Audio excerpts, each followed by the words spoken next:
মানে তার কথার সুরে বুঝতে বাকি থাকে না সোশ্যাল মিডিয়া যে শেখ হাসিনা বাংলাদেশে ফিরছেন এ খবরে সয়লাভ, এবং সেটা যে তাকে একটা আতঙ্কে দুশ্চিন্তায় চাপে ফেলেছে সেটা তিনি আর লুকিয়ে রাখতে পারছেন না। এবং বিএনপি যখন আওয়ামী লীগের সকল রাজনৈতিক কার্যক্রম বন্ধ করে রেখেছে, তারেক রহমান ভাবতেই পারছেন না যে আওয়ামী লীগ এত দমন পীড়নের পরেও আওয়ামী লীগ সভানেত্রী শেখ হাসিনা আওয়ামী লীগের নেতাকর্মীদের উপর ভরসা করেই কিনা বাংলাদেশে ফেরার কথা ভাবছেন। প্রধানমন্ত্রী তারেক রহমানের তরফে শেখ হাসিনার ফেরা বিষয়ে কোনো বক্তব্য এর আগে শোনা যায়নি।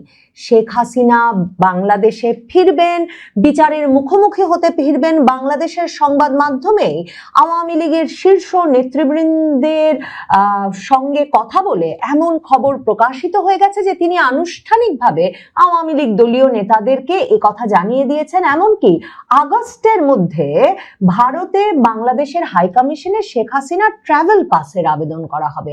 সম্ভবত প্রধানমন্ত্রী তারেক রহমান সহ তারেক রহমান সরকারের সকলেই, মানে শীর্ষ ব্যক্তিদের সকলেই এখন বুঝতে পারছেন শেখ হাসিনা তাদেরকে দেশে ফিরে আসার ঘোষণা দিয়ে একটা বড় ধরনের চাপে ফেলতে যাচ্ছেন। একদিকে আন্তর্জাতিক চাপ থাকবে তাদের ওপর, যদি শেখ হাসিনা দেশে ফিরতে চান তারা শেখ হাসিনার যথাযথ নিরাপত্তা এবং বিচার প্রক্রিয়া নিশ্চিত করতে পারবেন কিনা সে বিষয়ে।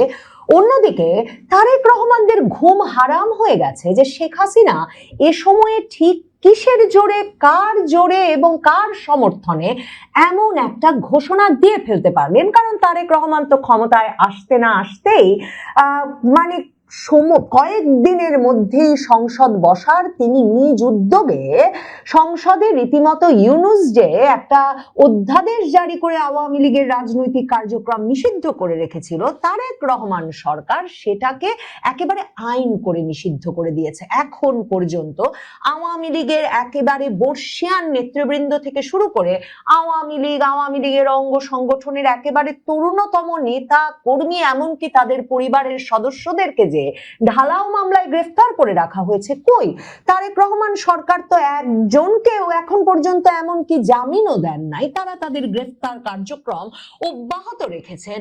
এরপর কোথায় শেখ হাসিনা এই শক্তি পাচ্ছেন যে তিনি তারেক রহমান সরকারের উপর উল্টো চাপ সৃষ্টি করছেন যে তিনি নাকি বিচারের মুখোমুখি হতে দেশে চলে আসবেন। আর বাংলাদেশের সংবাদ মাধ্যমে আওয়ামী লীগের নেতৃবৃন্দ সরাসরি জোরের সঙ্গে বলছেন যে তারা সংগঠনকে প্রস্তুত করছেন যাতে শেখ হাসিনা যেদিন আসে সেদিন বাংলাদেশে ঢাকা শহরে তারা জনসমুদ্র তৈরি করতে পারেন।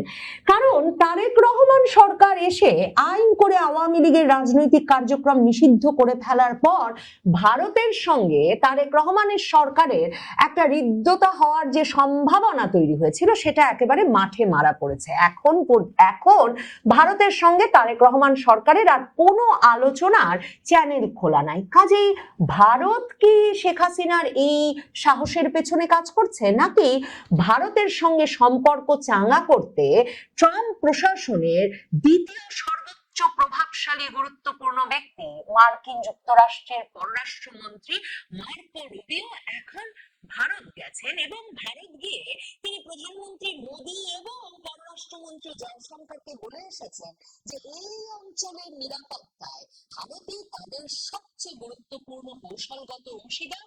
এবং মার্কিন যুক্তরাষ্ট্রের সংবাদ মাধ্যমগুলো সয়লাভ এই খবরে যে ইরানের সঙ্গে মধ্যস্থতা করতে পাকিস্তানের সঙ্গে অতি মাখামাখিতে ভারতের সঙ্গে সম্পর্কটা খারাপ করেছে মার্কিন যুক্তরাষ্ট্রের ট্রাম্প প্রশাসন।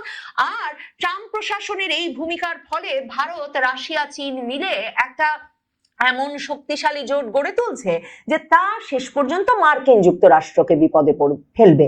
এহেন অবস্থায় এমন সময়ে মার্কো রুবিও কলকাতা থেকে এই সফর শুরু করলেন যখন এনডিটিভির মতো ভারতীয় সংবাদ মাধ্যম লিখছে যে খুব গুরুত্বের সঙ্গে মার্কিন যুক্তরাষ্ট্র মাথায় রাখছে যে পাকিস্তান, চীন, রাশিয়ার সঙ্গে শুধুমাত্র ভারতের সমীকরণ মেলানোই এখন যথেষ্ট নয়।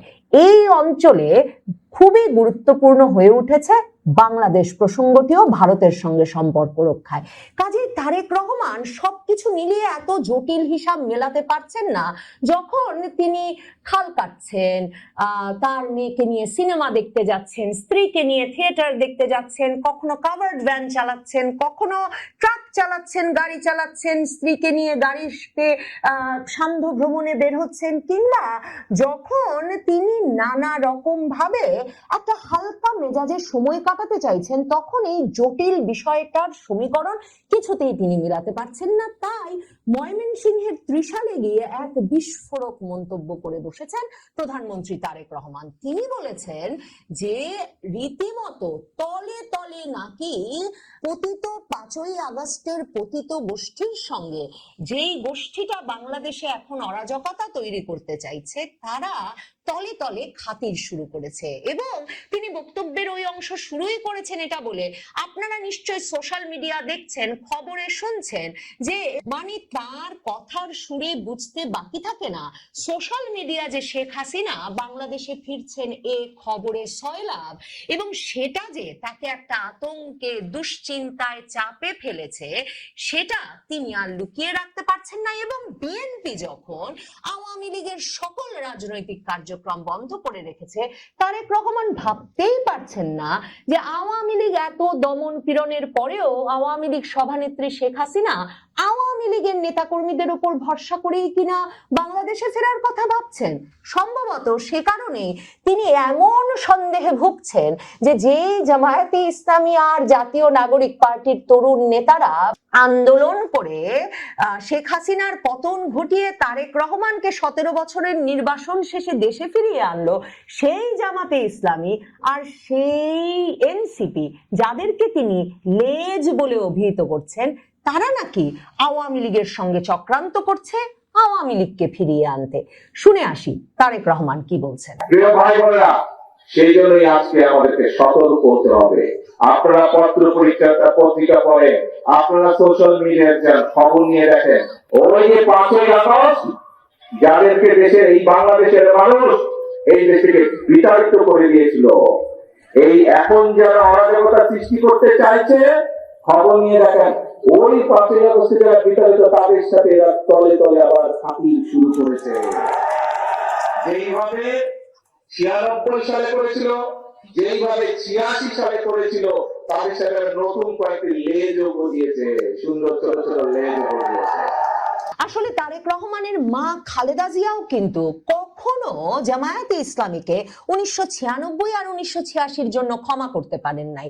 মানে তারেক রহমান, খালেদা জিয়া কিংবা বিএনপির কোনো নেতাই সেভাবে মনে রাখেন না যে 1991 সালেও যে খালেদা জিয়া প্রথমবারের মতো সরকার গঠন করতে পেরেছিলেন, সেবারেও কিন্তু 140 আসন পেয়ে বিএনপি একক সংখ্যাগরিষ্ঠতা পায় নাই। তখন জামায়াতে ইসলামী 18টি আসন পেয়েছিল এবং জামায়াতে ইসলামীর সমর্থনেই কিন্তু 1991 সালে বিএনপি সরকার গঠন করেছিল। এই তো 2025 সালেও এক দফা জামায়াতে ইসলামীর সেক্রেটারি জেনারেল মিয়া গোলাম পারোয়ার বিবৃতি দিয়ে বিএনপিকে একথা মনে করিয়েছিলেন যে 1991 সালে জামায়াতের সমর্থন ছাড়া বিএনপি ক্ষমতায় আসতে পারত না। আর 2001 সালে তো রীতিমতো বিএনপি জামায়াত মিলে জোট সরকার গঠন করেই ক্ষমতায় ছিলেন খালেদা জিয়া সরকার, এবং সে সময় জামায়াতে ইসলামীর মতিউর রহমান নিজামী, আলী হাসান মোহাম্মদ মুজাহিদকে তো খালেদা জিয়ার মন্ত্রিসভায় মন্ত্রীও করা হয়েছিল।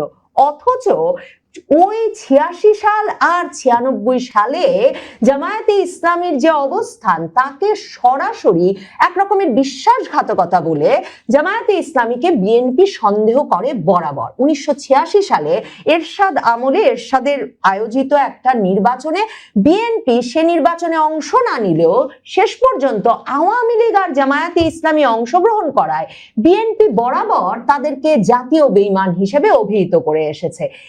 এরপর 1996 সালে যখন কিনা 1991 সালের সরকারটাই গঠিত হয়েছে জামায়াতে ইসলামীর সমর্থনে, সমর্থনে 94 এসে যখন মাগুরার উপনির্বাচনে বিএনপি এমন কারচুপি করে যে জামায়াতে ইসলামী এবং আওয়ামী লীগ সংসদে তখন তত্ত্বাবধায়ক সরকারের দাবি তোলে এবং তত্ত্বাবধায়ক সরকারের অধীনে নির্বাচনের দাবিতে 1994 সাল থেকে যে আন্দোলন, সেই আন্দোলনের ফলশ্রুতিতে আন্দোলন শুরুর 9 মাসের মধ্যে আওয়ামী লীগ, জামায়াতে ইসলামী এবং জাতীয় পার্টির এমপিরা সংসদ থেকে একসঙ্গে পদত্যাগ করেন। এর ফলে 1995 সালের পুরো বছর জুড়ে হরতাল, অবরোধ সহ নানা কর্মসূচি চলতে থাকে আওয়ামী লীগ এবং জামায়াতে ইসলামীর একসঙ্গে। এরপর সংসদ ভেঙে দিয়ে 15 ফেব্রুয়ারি 1996 সালে খালেদা জিয়া একটা একতরফা নির্বাচন দেন বটে, কিন্তু সে সময় লাগাতার আন্দোলন, হরতাল, অবরোধে আওয়ামী লীগ এবং জামায়াতে ইসলামী তারা কোনো জোট গঠন করে না বটে, কিন্তু তারা যুগপৎ আন্দোলন করে সারা বাংলাদেশকে একরকমের অচল করে দেয়।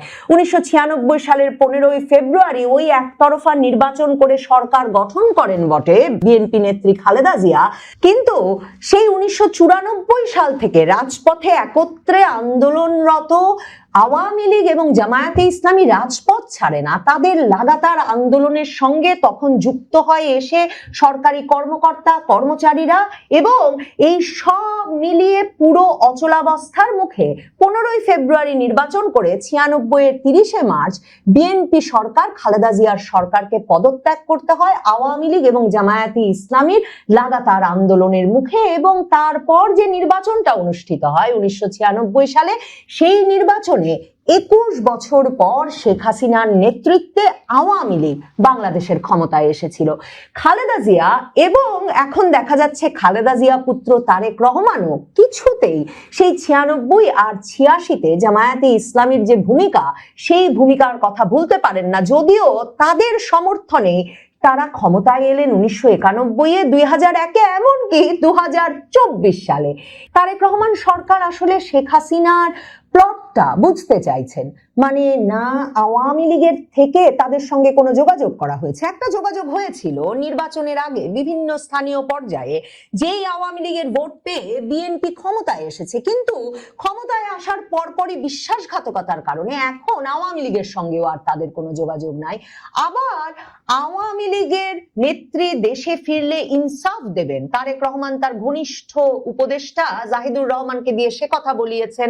ঘনিষ্ঠ মন্ত্রী, প্রভাবশালী মন্ত্রী, স্বরাষ্ট্রমন্ত্রী সালাউদ্দিন আহমেদকে দিয়ে বলিয়েছেন যে আইনি প্রক্রিয়ায় তারা শেখ হাসিনাকে ফেরত চান। কিন্তু এখন পর্যন্ত আবার যেই ভারত এত মৈত্রীর হাত বাড়িয়ে দিয়েছিল তারেক রহমানের দিকে, তারাও কোনো কথা বলছেন না তাদের শেখ হাসিনার ফিরে আসার বিষয়ে অবস্থানটা কি। অথচ ভারত বাংলাদেশের সংবাদপত্র সয়লাব এই খবরে যে শেখ হাসিনা ভারত সরকারকেও জানিয়ে দিয়েছেন তিনি বাংলাদেশে ফিরতে চান, ফিরে বিচারের মুখোমুখি হতে চান।